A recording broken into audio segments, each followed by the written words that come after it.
Hello, good morning, everyone. Welcome to the 26th Annual NYSTRA Conference. My name is Dorothy, and I'm a CTRS as well as a NYSTRA board member. Please mute yourself when you are not speaking. If you have any questions, either raise your hand and send me a message on the chat. Please comment your name in the chat and complete the attestation form and email it to nystra2022@gmail.com. You can fill out and send them in one email before April 19th. For those of you watching on YouTube, you can find the attestation form on our website and do not need to comment your name. Without further ado, today's session is Mindfulness Practices in Recreational Therapy with our presenter, M. Adams. Hey, good morning. Thank you all so much for being here and for having me. It's great to be part of NYSTRA this year. To get started, I'm just going to go over what the learning objectives for this session are supposed to be. So my purpose with this is really just to provide a thorough overview of the literature that exists on mindfulness in general, and then to have some discussions about how that might apply to our individual recreational therapy practice. So we'll talk about different specific types of mindfulness facilitation. And by the end of this very short time we have to discuss mindfulness together, I'm hoping everyone will be able to identify at least 2 different types of specific mindfulness facilitation techniques that might be appropriate for the population that you are working with. I also want you to be able to identify at least 3 different precautions or adaptations that we'll discuss that would be important for you to note. And I want everyone to be able to discuss one strategy that would be feasible for implementing mindfulness in whatever setting you are working with. That outline for today, we'll start with just some introduction. So I'll ask you all to introduce yourself and I'll give a little bit of my background. And then throughout this session, we're going to delve in experientially with a few of these mindfulness facilitation techniques so we can kind of experience what the different practices feel like. So let's go ahead and get started with introductions. Again, my name is M. Adams. My background is in primarily behavioral health. So I have a lot of experience in long-term psych, acute psych, and also like community shelter type behavioral health aspects, and currently work in education. And I would love to hear, just to get an idea of who is here live. And I'm sorry if you're joining on YouTube and you can't participate. But if you will just share, the work setting where you currently practice and the population you practice with, and then one reason you are here, something you're hoping to get out of this session today that will help me navigate things if we need to make any adjustments in this setting to make sure that everyone gets something out of this. So 2 options. You can either unmute yourself and just answer this, or if you want to just put that in the chat, if you're in a place where you don't feel like you can unmute yourself, feel free to just type that in the chat, and I'll just give us a few minutes to read through the chat, and I'll stop talking now if you wanted to unmute and introduce yourself. Ready? Go.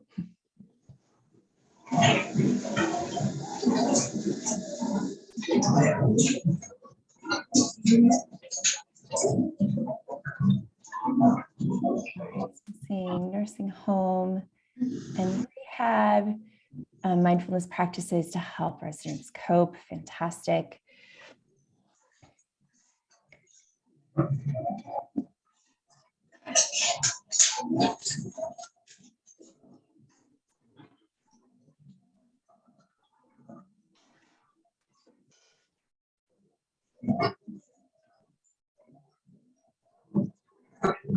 Oh, and that was Alexis. Thank you, Alexis, AKA iPhone.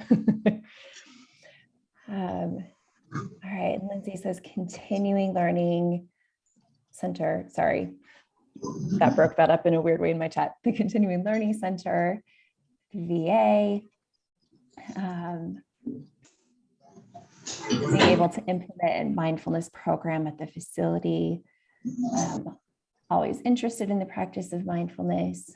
All right, some more assisted living with geriatrics, learning how to practice mindfulness and implementing that with residents. All right, and we have just 40 more seconds here on my timer. If you haven't typed all of your deep thoughts into the chat, that's okay. And just submit whatever you have done.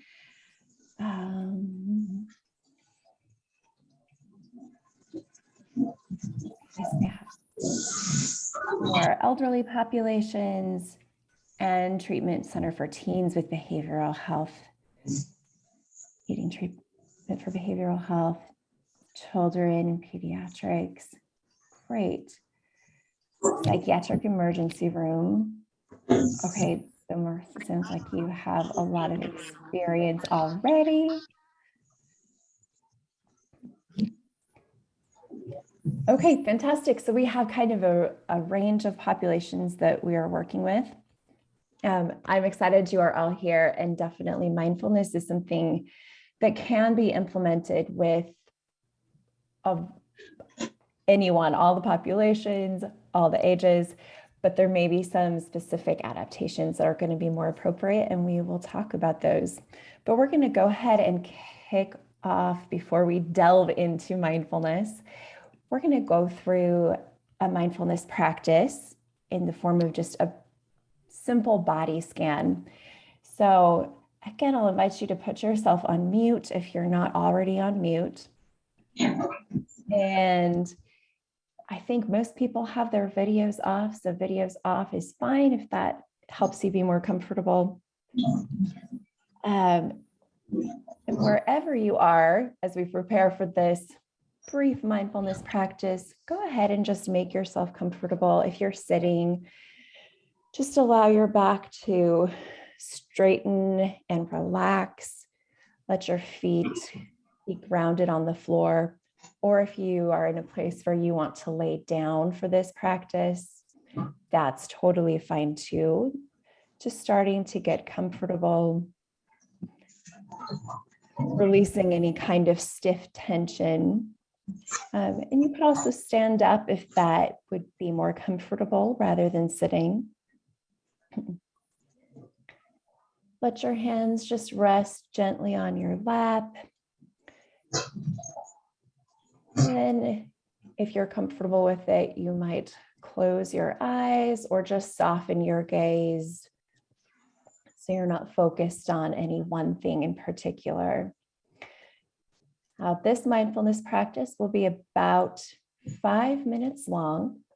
And if at any time you want to stop participating in the practice, of course, you are able to stop and just watch and listen and observe. But otherwise, I'll invite you to start to bring your attention to the sensations in your body. Just starting to take several deep, long breaths. As you exhale, starting to exhale slowly, lengthening your exhale.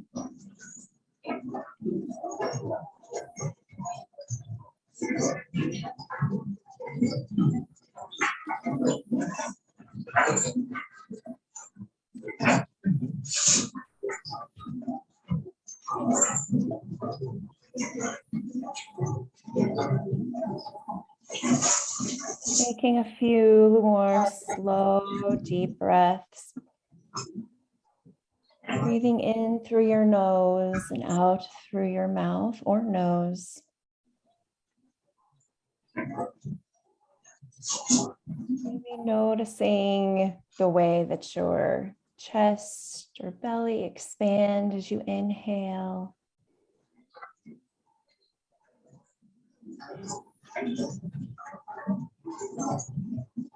Beginning to draw your attention away from any noises that might be in your environment or coming through the computer. And instead, bringing your attention down towards your feet.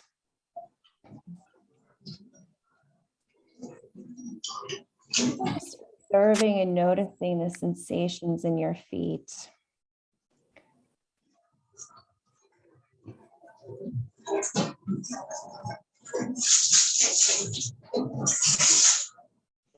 You might wiggle your toes just a little bit.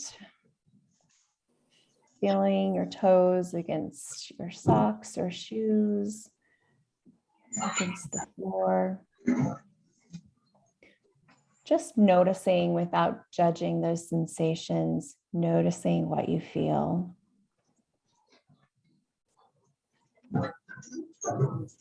You might imagine your breath as you inhale, being able to travel all the way down to your toes, to your feet.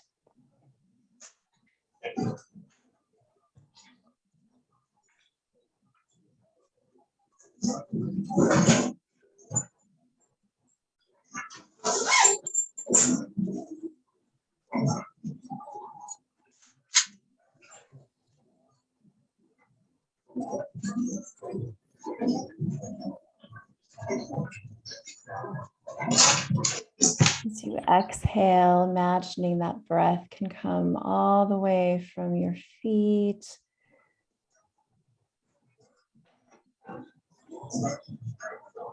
Exhaling all the way out.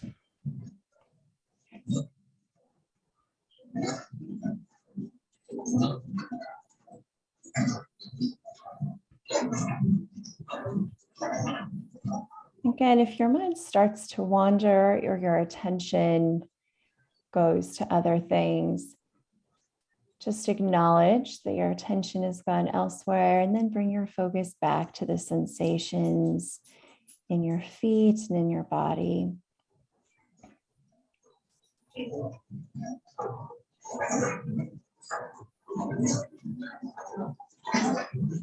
When you're ready, allow your focus to move from observing the sensations in your feet up through your ankles, your calves,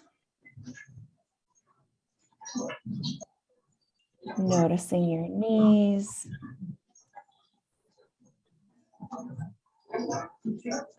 noticing your thighs, just observing all the sensations that you're experiencing throughout your entire leg.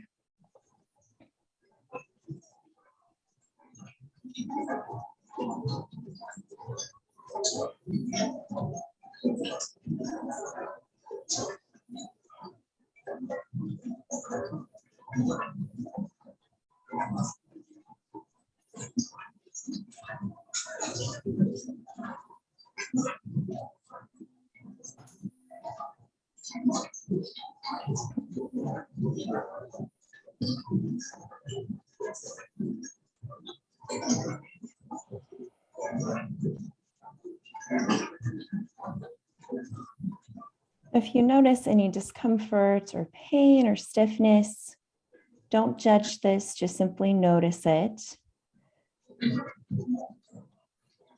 Otherwise, just observe how all the sensations kind of rise and fall, becoming stronger and then dissipating out. Now move to the sensations through our torso, our hips, our back. Again, just bringing your attention inward to the way the breath changes sensations, shape of your body, noticing any tensions, noticing any desire you may have to move or stretch, not acting on that, but just noticing.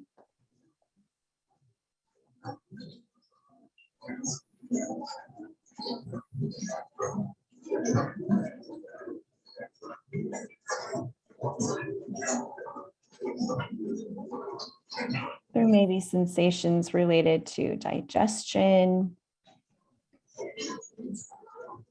points of contact with the chair or with the floor if you're sitting or laying. You may notice how gravity feels through your torso.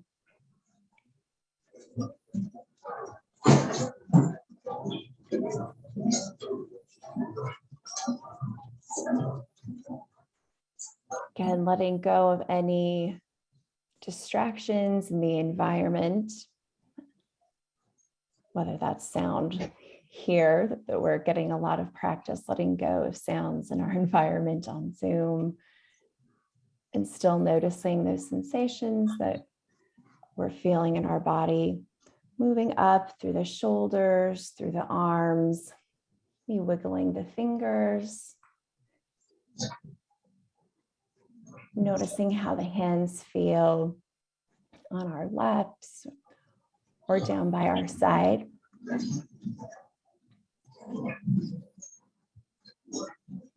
And letting go of awareness of those sensations, moving up to awareness of our neck, our head. Be purposely letting the muscles in your scalp relax. Letting go of any tension around the eyes and the mouth. And bringing our attention back to our breath. Just exhaling slowly. And starting to blink your eyes open.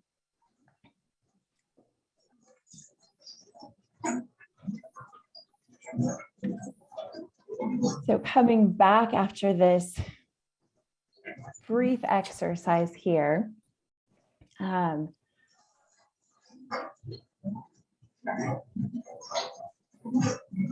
maybe taking a moment to just double check and make sure you are on mute. There is a lot of noise happening. So just double check that you are muted. And take a moment now that we've concluded the practice just to note what was helpful or interesting that you found in this practice and what things were maybe more challenging through that body scan practice.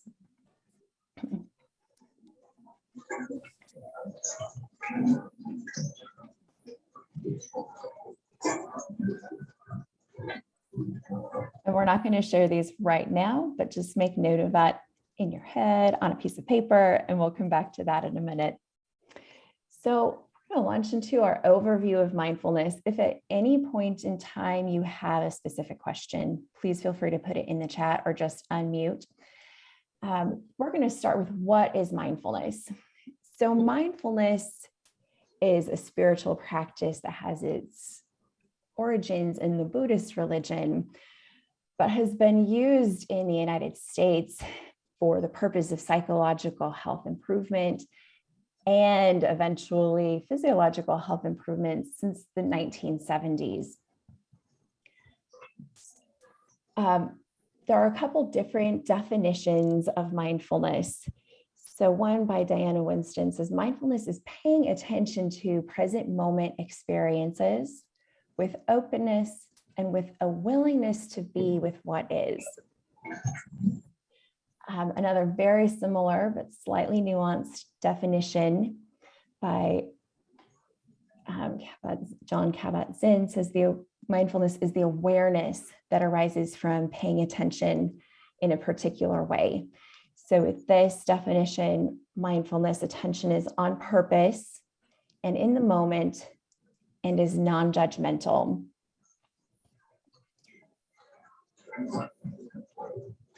Despite some of the different approaches to mindfulness, typically a mindfulness practice includes these three different aspects.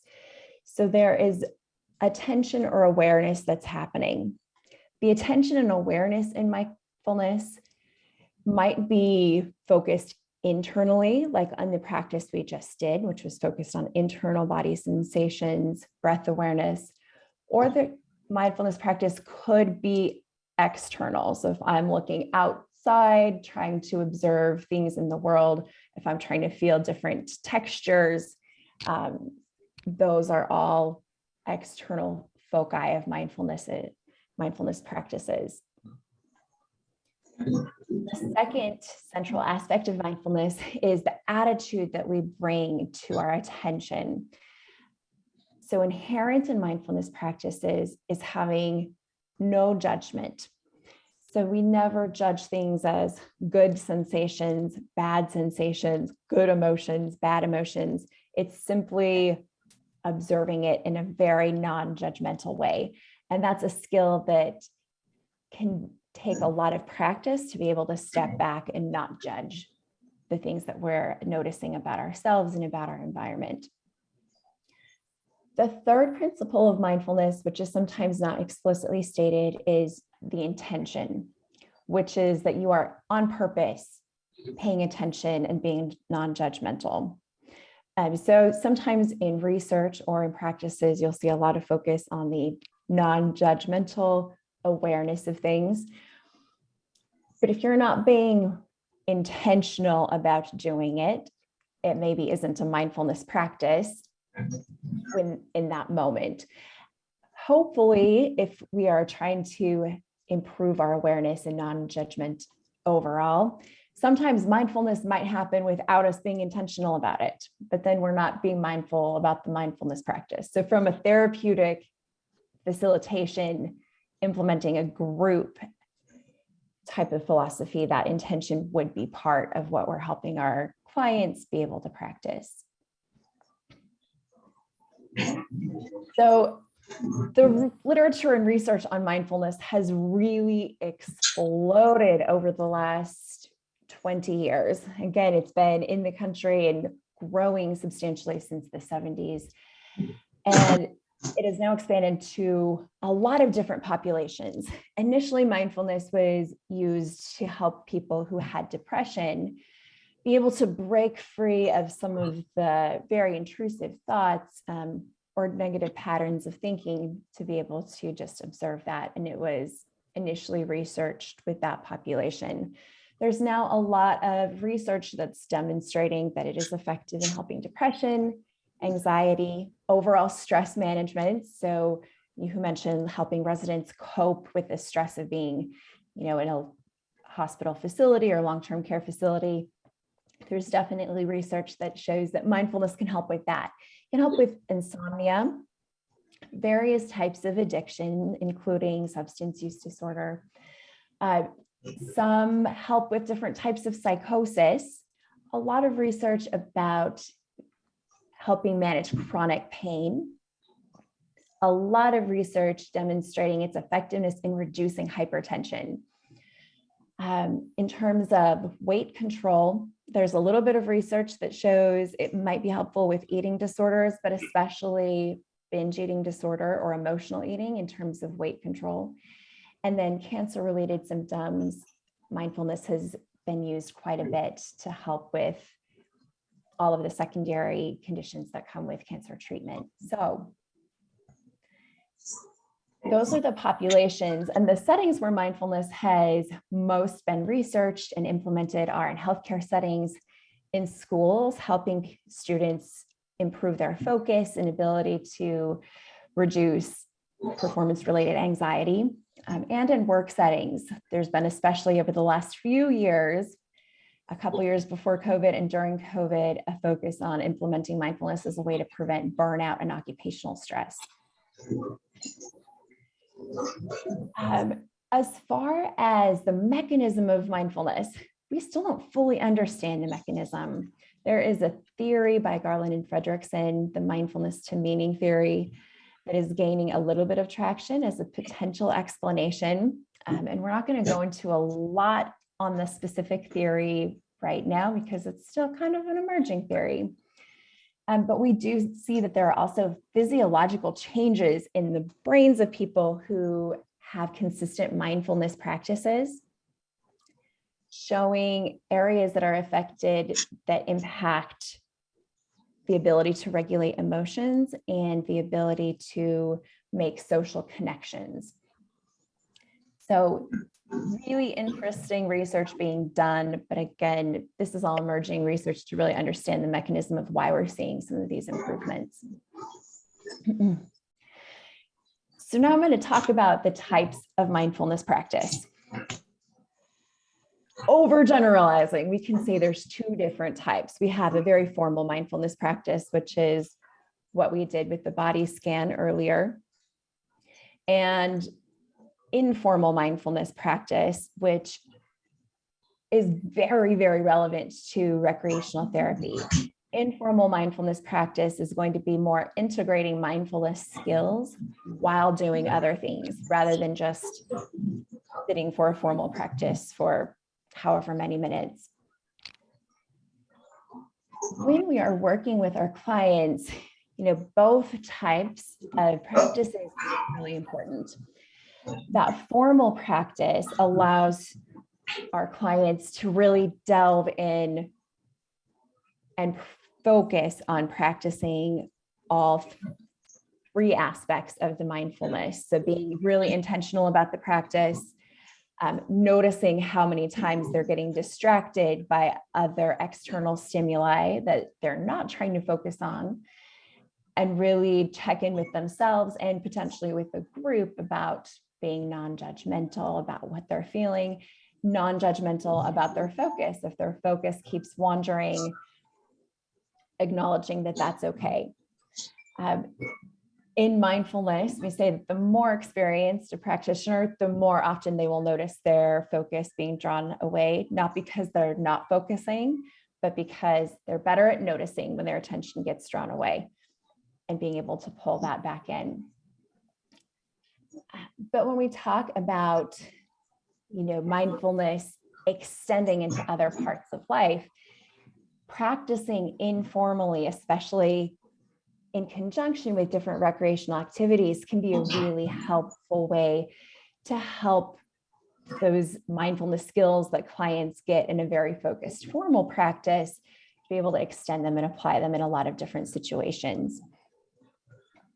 So in that case, recreational therapy becomes this really lovely bridge from moving what the mindfulness skills people may be getting either with us or with other types of therapy, and applying them in different recreation settings, whether that's crafting, being outside on a hike,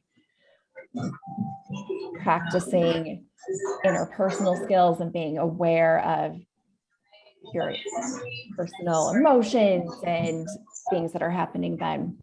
All right, I'm going to take just 1 second and double check. I'm going to first ask, okay. So types of formal practice of mindfulness. And I'm just going to say, I think this is a really good, like all the noise that we've had, this is a really important thing to bring up to our clients, because we know we're not always going to be doing these mindfulness practices in a perfect environment. Oftentimes there are other clients making noise, carts going by, and those are all really good opportunities to really practice mindfulness. So being able to frame things for our clients in that way, that, it's not ideal. We are almost never in a time where it's like, oh, you're serenely sitting on the top of a waterfall practicing mindfulness. But that's where we can really get the skills that are most helpful and extendable to us. So the types of formal practice that are most common are going to be breath-based mindfulness practices, where you're asking people to just focus in on their breath. There's a lot of different type of breath practices and different breathing techniques. So that's one. There's also moving meditations. These include things like yoga, qigong, tai chi. Those all have this mindfulness aspect, but rather than sitting still, you're inviting your clients to move. Body scans, like we just did, is another type. Loving kindness practices are another type of mindfulness or meditations that focus on increasing the feelings of like love and connection between individuals, their families, their clients. So there's a few different approaches to that, again, rooted in more of the Eastern philosophy and in positive psychology. There's been a lot of research on how that can help improve relationships and social interaction. Self-compassion practices are another category of mindfulness practices. And then finally, a practice that expands awareness. So again, that awareness could be noticing things in the external environment or noticing internal sensations that they may not have been aware of before. And also emotions. So sometimes that expanding awareness can go hand in hand with being able to identify emotions when you're working with people who may have a difficult time with that. So for example, working in psychiatric care, if you're trying to help people identify what their different triggers are for relapsing or for psychosis, expanding awareness to what different emotions feel like in their body would fall under this mindfulness practice of expanding awareness. Two of the major mindfulness-based interventions that have a lot of research are mindfulness-based stress reduction and mindfulness-based cognitive therapy. So I just wanted to mention these because they have gained so much traction. They have been implemented with a lot of different populations. And as recreational therapists, we definitely should know about them and be able to either, reference these things if they're happening or just be aware of what's happening. As recreational therapists, we may or may not be able to implement these interventions because they require special training. So if you have been trained to be a mindfulness-based stress reduction facilitator, then you could absolutely implement that. And similar, if you've been trained to be a facilitator for mindfulness-based cognitive therapy, you could potentially be a co-treater with that. But both of these are 8-week programs that include a full day retreat of mindfulness. Through these 8 weeks, they go through all the different mindfulness types of activities that we discussed on this last page. So breath work, moving meditations, loving kindness practice. And then there's one day that's a whole retreat practicing mindfulness. So being aware if these are happening in your facility, that's a great opportunity to use some of the formal practice and just implement it informally in some of the recreation activities and therapy groups that you're doing to be able to reinforce what your clients are learning if they're engaged in these things elsewhere. So there are a lot of limitations to the literature, mostly being that apart from those two very formalized programs, mindfulness-based stress reduction and mindfulness-based cognitive therapy, most of the literature and research on mindfulness has not been long-term. So a lot of them are small studies with little long-term follow-up. A lot of it's very promising, but it's not quite to the tippy-tip top gold standard for all populations, especially some of the newer populations we're starting to study. So for depression, for anxiety, mindfulness is a gold standard treatment, especially in these very formalized programs. For other populations, it's a little more limited.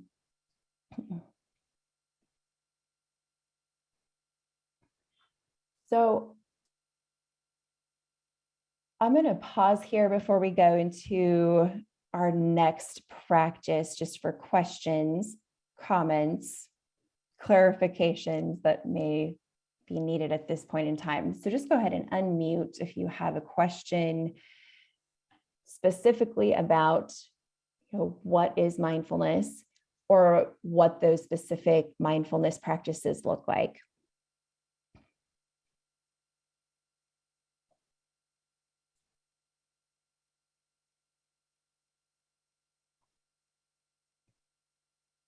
Okay, I'm going to come back after this mindfulness practice that we're going to do. We will come back and I'll ask you to just identify with the populations you work with, what are two potential mindfulness practices that might be appropriate for the population that you specifically work with?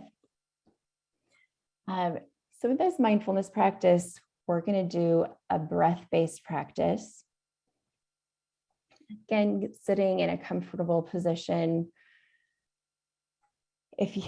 or standing if that is more comfortable.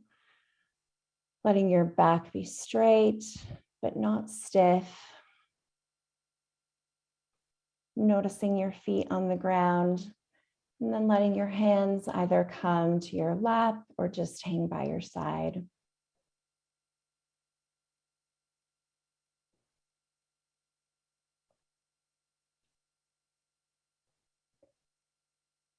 And as we start this, first, just notice the breath without changing anything about the way you're breathing.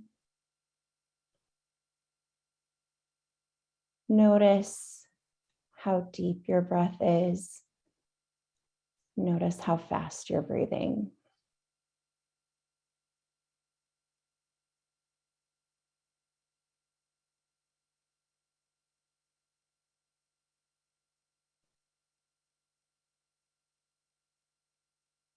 You might notice if you're holding your breath anywhere.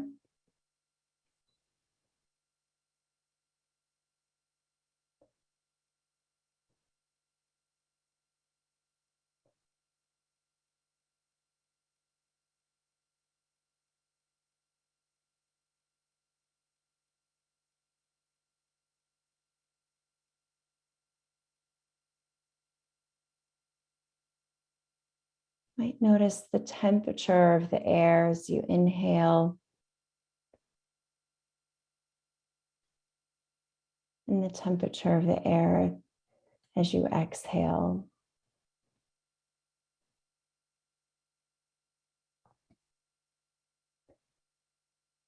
And from here,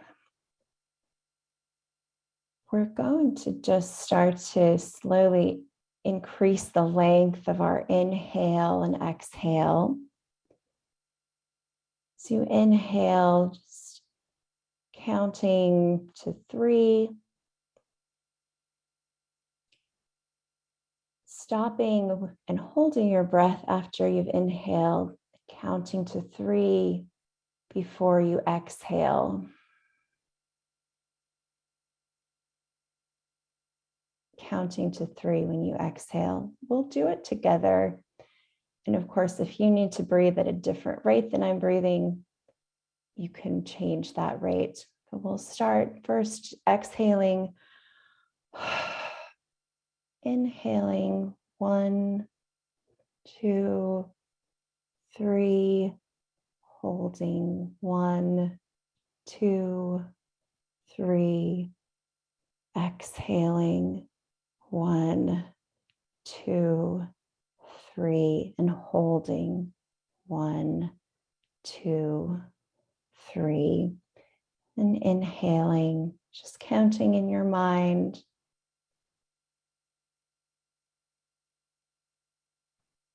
Holding after you inhale.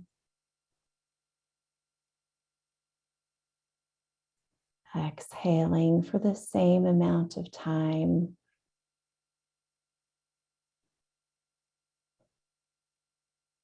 Holding before you inhale. And just do 2 more breaths like that.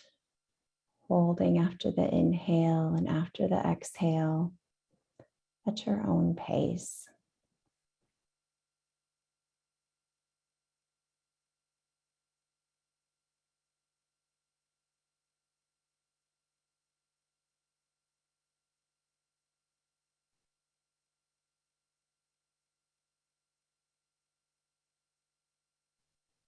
When you finish, just let your breath return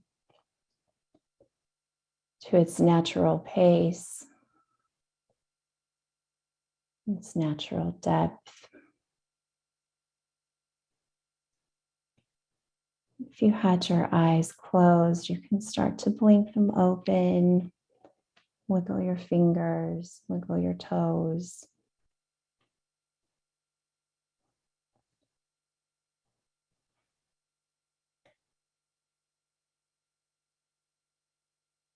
And come back to being present here on Zoom with everybody. All right, so let's talk about these two mindfulness practices we've had so far. One that was the body scan, this one, which was a breath-focused practice.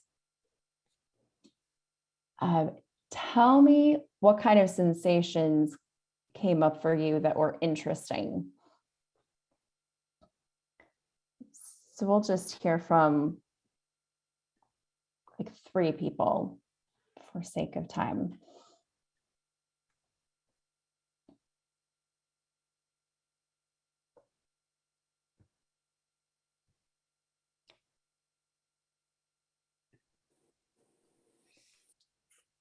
Hi, it's Kirsten. Hello. Hi, Kirsten. So I didn't realize how much my breath was hitching until we just did this one here.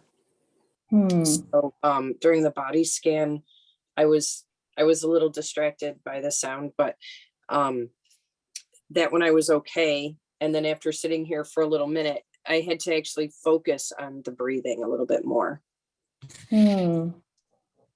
I probably do that all day and don't necessarily pay attention. So, thank you. So true. Yeah. Thank you for sharing that. And Jeremy says, painfully aware of how many times my mind wandered. Yeah. And again, that's really normal. And I think the more we practice, the more we become aware of our minds wandering. All right, one more.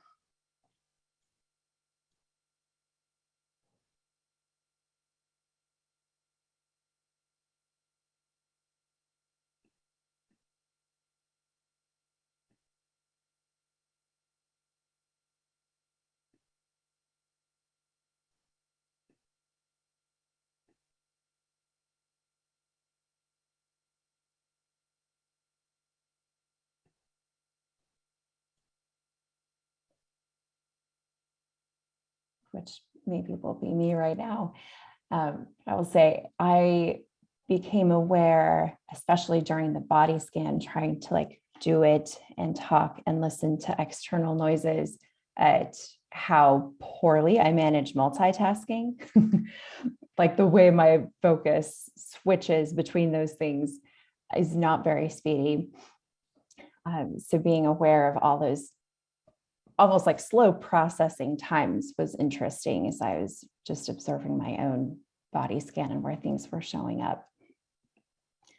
So I will say, having a personal practice, being able to see insights into what was interesting about the practice, what was challenging with the practice, will make you a better facilitator when you're implementing this with clients. Will help you to understand potentially what people are sharing and what they're feeling. And this is important because we're going to talk now about some of the precautions and contraindications for mindfulness practice. If my computer will go forward, there we go. So here are a few facilitation tips that I am focusing on for this presentation. The first is explaining what mindfulness is and what it is not to your clients before doing any kind of formal practice or informal practice. And the reason for this is because there's been such a huge influx in the attention of mindfulness and its impact on health. There's so much information out there. Some of it is helpful and accurate, and some of it may be misleading. So common misconceptions I see clients have is that mindfulness is trying to achieve some type of particular emotional state. Like we're doing a mindfulness practice so that we will feel relaxed. We're doing a mindfulness practice to feel calm, to feel blissful. And this is not the purpose. This goes against that idea of observing with non-judgment. So anything that people are feeling, that's okay. We're just noticing and not judging it in this intentional way. So making sure that people are clear that they're not sitting there to do mindfulness, to be calm, to have a clear head. That's not what mindfulness practice is. Even though sometimes relaxation might be a byproduct, that is not what the practice itself is. Mindfulness is not getting rid of anything. So another common misconception is that like mindfulness is just clearing your head and you're not thinking about anything at all. It's not. It's observing and it's not judging, but we're not trying to become like a blank slate of nothing. So that can be a really frustrating thing for some people who are like, I still am focused on things. My mind can't just be blank. Well, true. It's really challenging to do that. And it's not even the purpose of this. And we're not trying to create anything through mindfulness. And this is a misconception I've heard from people who view mindfulness practice as a way to like be inspired or get creative juices flowing. Maybe you will get a great idea during a mindfulness practice, but that is not the purpose of it. And then these emotionless and suppressing thoughts kind of go along with that idea of getting rid of something. So there's not a single emotion that we're saying you should not feel when you're doing mindfulness practice. All the emotions are acceptable. We are just observing them. Any thoughts that come up in our head are okay. We're just observing them and then refocusing our attention onto what the object of our mindfulness practice is. And finally, we're not dwelling on thoughts. So different thoughts or mantras, self-affirmations, again, that's not what mindfulness practice is. That's a different thing. So that's something that I see people having a misconception about. Mindfulness is saying, you are strong, you are enough. And those are all really beautiful, self-affirming thoughts and practices, but not what mindfulness is. So being able to explain that can help people be more successful in their mindfulness practice. Again, giving people permission to stop at any time. I always try to do this, did this during our first body scan mindfulness practice. Because if someone really is feeling something uncomfortable in the mindfulness practice, you want to make sure they're empowered to just stop and observe. And as humans, sometimes we are very silly. And even though we know we could stop, if someone doesn't say, you can stop, people might try to power through potentially painful or unhelpful sensations during their mindfulness practice.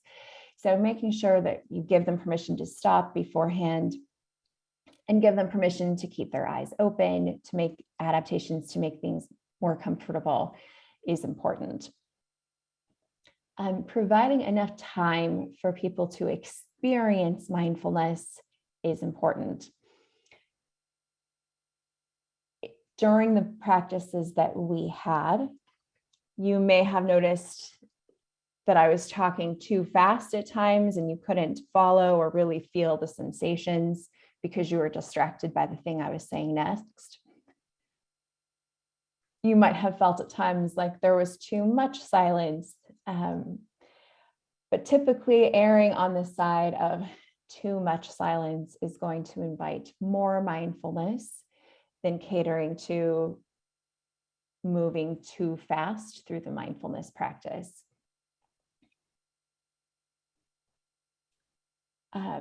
Another facilitation thing to be aware of is to recognize that different people respond differently to cues.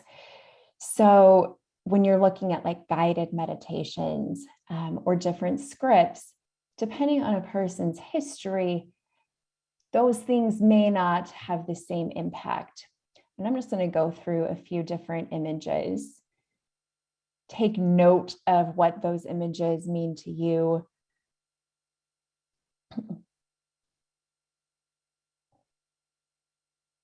The emotions that may come up for you.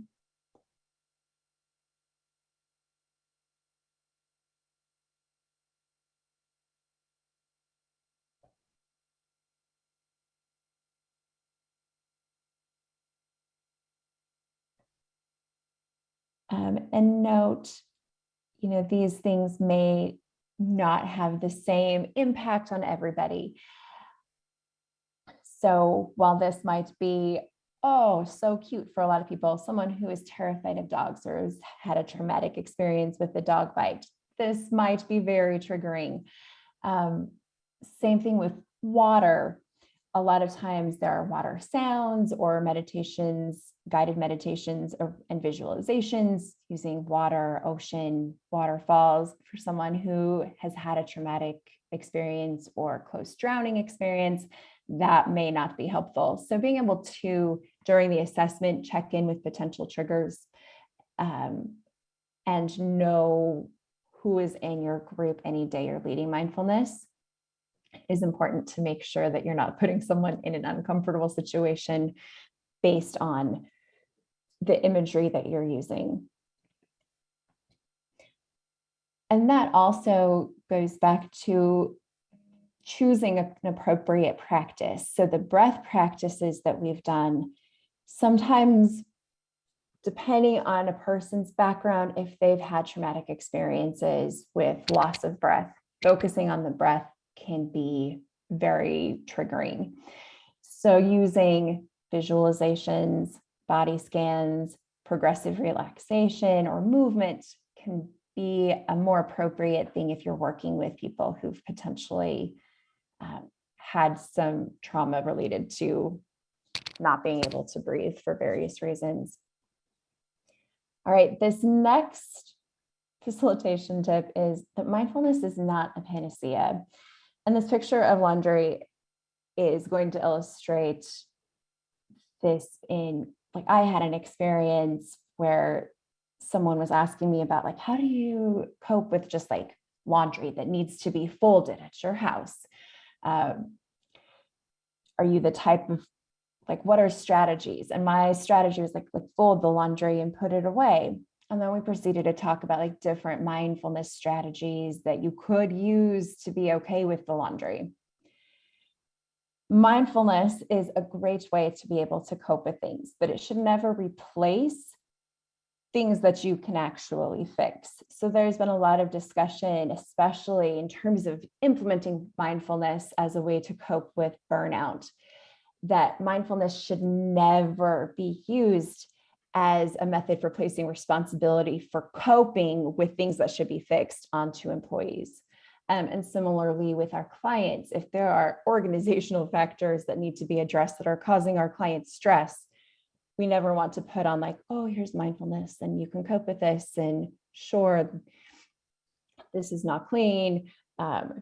Floors are messy. You're not able to talk with your family. Use mindfulness to cope with it, and that's on you. It's a great way to practice coping in conjunction with addressing underlying organizational factors. All right, getting to potential adverse events. So overall, mindfulness is a very safe intervention. However, in certain populations, it can actually cause increased anxiety, including panic attacks, deterioration of mood and worsening of depression.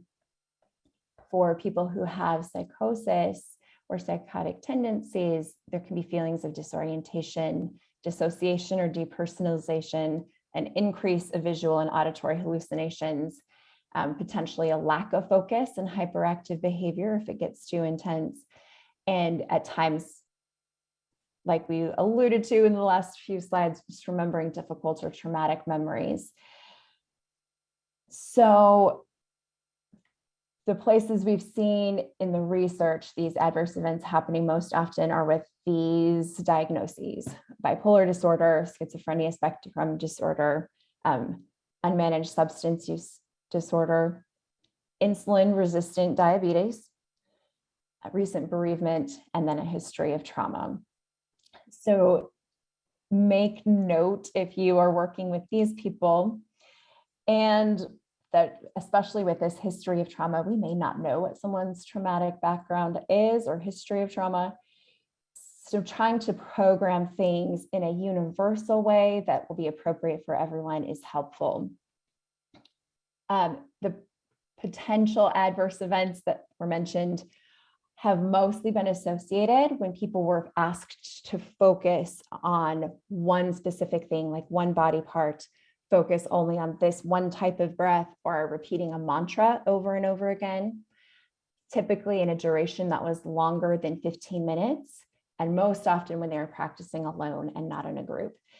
So to avoid any of these things, which are definitely not ideal, generally speaking, it would be simple in our practices to make sure we're not focusing too specifically, not doing practices over 15 minutes, and making sure they're group practices, or that you are there with your client, not asking them to practice alone.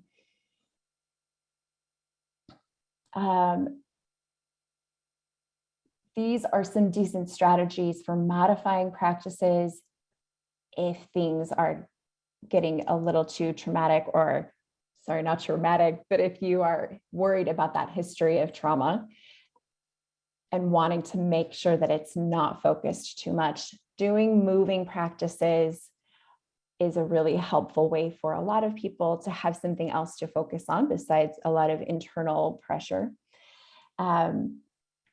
Shortening the practice, and then incorporating grounding, incorporating external sensations. I'm going to share these slides so that you have the resources for evaluations. There's a lot of different ways to evaluate mindfulness, which can be looking at those specific skills or looking more broadly at how people are integrating mindfulness in their everyday life. So in addition to just overall well-being, these are ways you could potentially address mindfulness in an evaluation. And I'll also send out these different resources. There's a lot of apps that you can use. I am not promoting any specific training for mindfulness, but there are a lot of different opportunities for training and certifications, and I do recommend additional training. I'm just not going to promote one specifically. With that, I will pause and give us time for questions in the chat.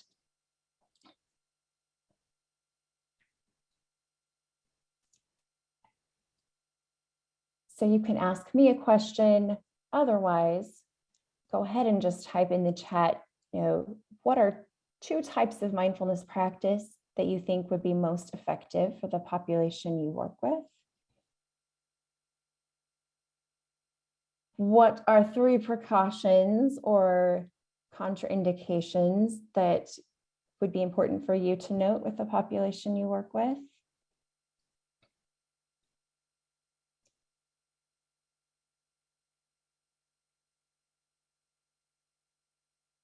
And these 2 should be on the same slide, but they're not. So we'll just take a second for you to check back in with these learning objectives. And if you have other additional questions, please unmute or type those in the chat as well.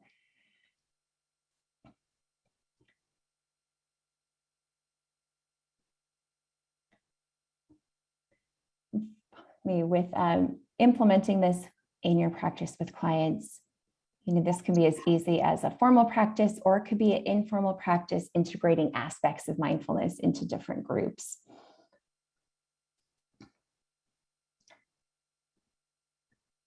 Okay, and I know we are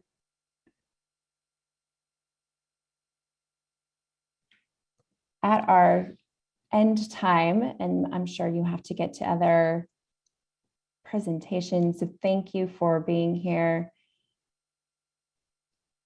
Put that stuff in the chat. I will send out these sites so the references and resources will be available.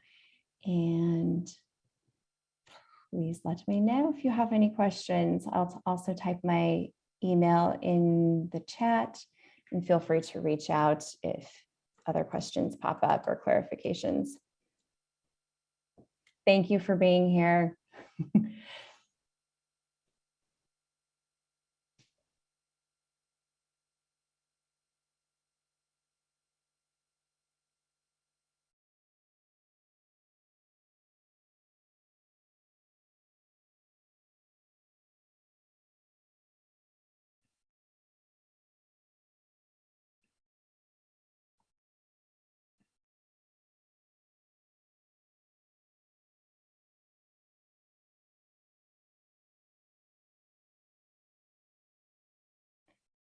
Right, so I will go back to our moderator, co-host.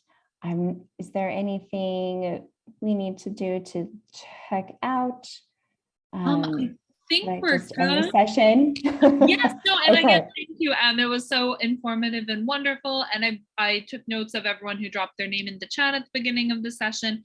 So thank you to all of our members for attending, and thank you for sharing your insights and experiences with us. Thank you so much for having me. Again, this is such like a fast time. I was like, oh, this should have been, it's hard to go over a lot of stuff, but hopefully it was a good intro into finding other info. Right. Enjoy the rest of your conference, and thank you again, everyone. Bye.